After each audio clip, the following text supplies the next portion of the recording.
What's going on, guys? Threw us in a block back again in the garage with the 1950 model Dodge. And we are going to work on deleting these holes in the front fender down here. So what I'm going to do is take the fender off, and I'm going to take a piece of angle or channel that looks something like this, and I'm going to take it and we're going to cut into the body of the car, which is here, and we're going to insert that piece of angle into the body slash unibody of the car going down this way. Welded in place, it'll stick out this way so we can bolt the fender from the inside, and that will allow us to delete the holes on the outside, because we're going to actually delete the lower trim. After looking at the car, the trim that we had fits okay, but doesn't fit great. And because of all the additional work that's going into this car, we want everything to fit great. So if it doesn't fit, it gets deleted. That's how it works. I talked with the owner, he was on board. He actually had asked me before if there was any way to delete these holes, and I think I figured out a way. So with that said, I'm set the camera on a tripod. I'm gonna get to work.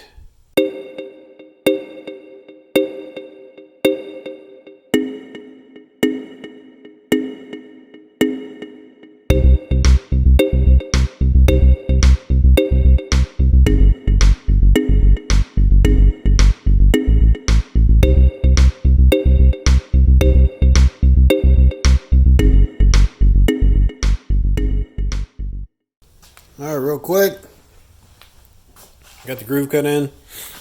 Just a little bit of extra metal I need to trim off, in case you're wondering what that is down there. Went down, went across, got the L in, you can see it. I'm going to put the fender up here and see what kind of standoff I'm going to need on the back side of the fender, which is basically right here. Make a standoff, weld it to the back of the fender. And then of course we'll go in and have to grind all this down, weld it all up, and then re-raptor line it. I think that's what's raptor lining in here. And then this is going to bolt from the inside out instead of the outside in. Now the owner was asking if we needed a brace from here back to there or up to there. But once this is welded in, because it's going to be welded across here and up here and there and back in there. And also, really cool part, it's welded inside there as well. You can see it's not going to go anywhere. Now if this was a piece of straight stock or flat stock like I originally had planned on doing, I would add a gusset because it could possibly twist it in. But this is not going to twist in or up or out or down. So because of that, it'll be fine like it is. After I get it welded in, I'll come back in here, radius this edge here, kind of round it back, something like that.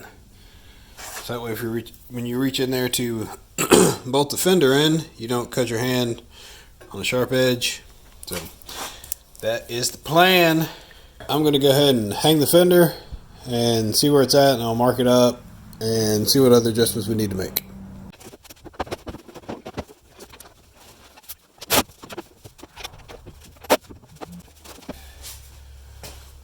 Alright, well, you guys saw the paint stick trick and the door jam between the fender and the door. Paint stick fits. That way we got a gap where we wanted that. A little bit of something on the fender there. Damn, good thing we got a body work this thing. Anyway, this puts the fender back on the car and lines back up good with the body like we want it. So we'll take a look down here and see what we got to work with as far as bolting up to the body. As we come around here, you'll see that that angle is plenty far enough in for us to add our gusset onto the inside of the fender, and we can add shims as needed. Now you see where my finger came through there? This is where the original bolt hole is for the outside fender. So you pinch that in there like so, and you can see you still got plenty of room. So what we're going to do is bring that gusset, kind of extend it where it is back there. I'm sorry, not the gusset. Bring the bracket. So back here where this bracket is, we're going to take this and extend this to the front of the fender, all the way up in here, and we'll add a couple welded nuts on the back side of that. Then we'll drill the holes through here here and here. Don't mind that, that's just a broken off self-tapping screw from a while back.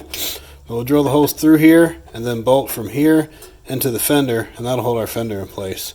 We'll have to use some 3/4 inch fasteners so we don't, of course, go too deep into the fender. We don't want to bolt to push all the way through, but this will allow us to fasten to the fender this way and eliminate these holes on the outside that we want to go away.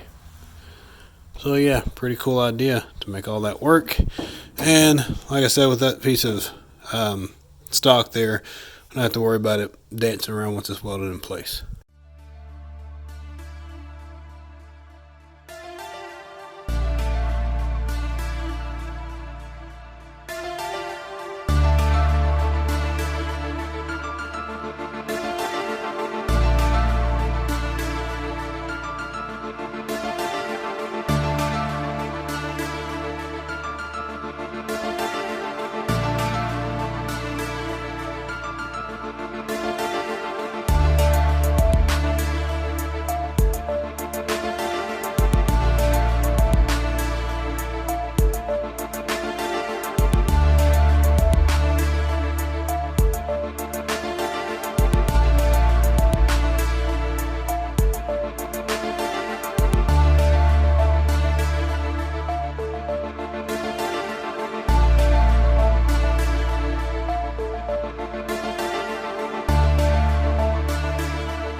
So we got our bracket welded on the inside of the fender.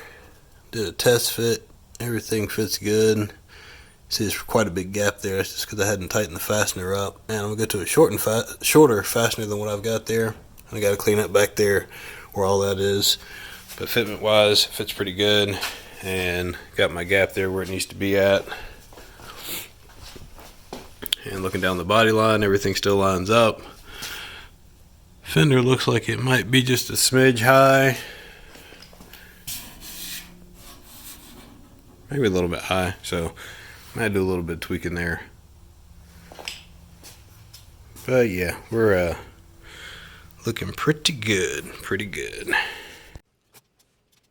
So I'm gonna take some fender washers and we're gonna go ahead and weld those into the hole where the fender used to bolt on from the outside, and then we will grind those welds down, smooth it out, put some fiberglass on the lower section of this fender and some body filler to smooth everything out.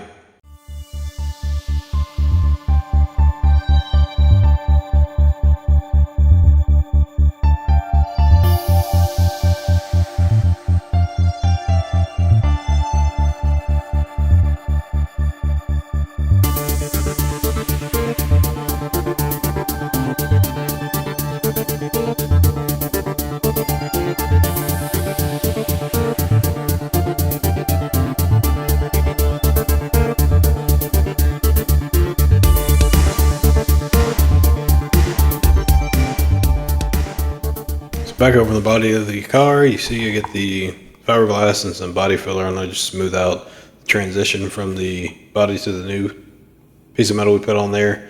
Go ahead and put some primer and paint on there to get that prepped up, and then we'll add some rocker guard to blend the finish in to what was on the firewall, and then we'll be ready to do our fitment for the fender. So here's the finished product for the mounting relocation for the Dodge. Took the piece of angle, inserted into the body, we welded it all the way around. We went back with some fiberglass filler to fill in the little pinholes and a little bit of body filler just to smooth everything out. This is a black primer, and what I'm going to do is put some chip guard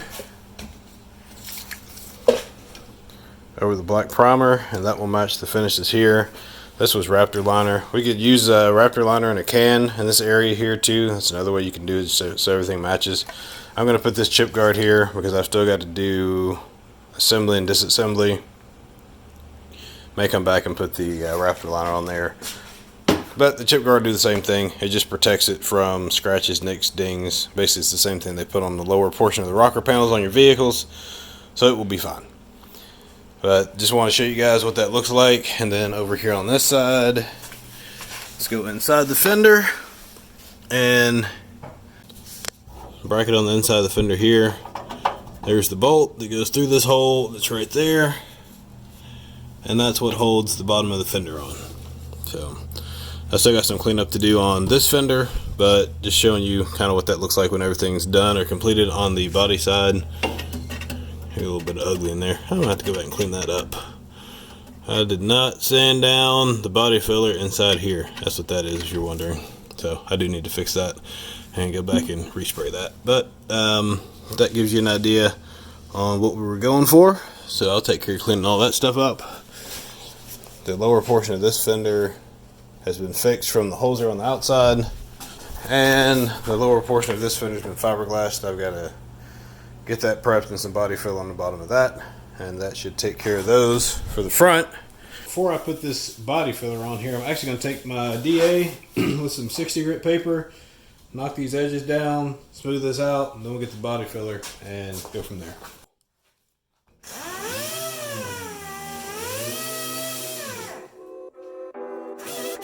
Well, that's going to wrap it up for this video. Thanks for watching another video on the 1950 model Dodge. My name's Erwin. This is Three Wheels in a Block, where we're giving back what time is taken away. We'll see you soon.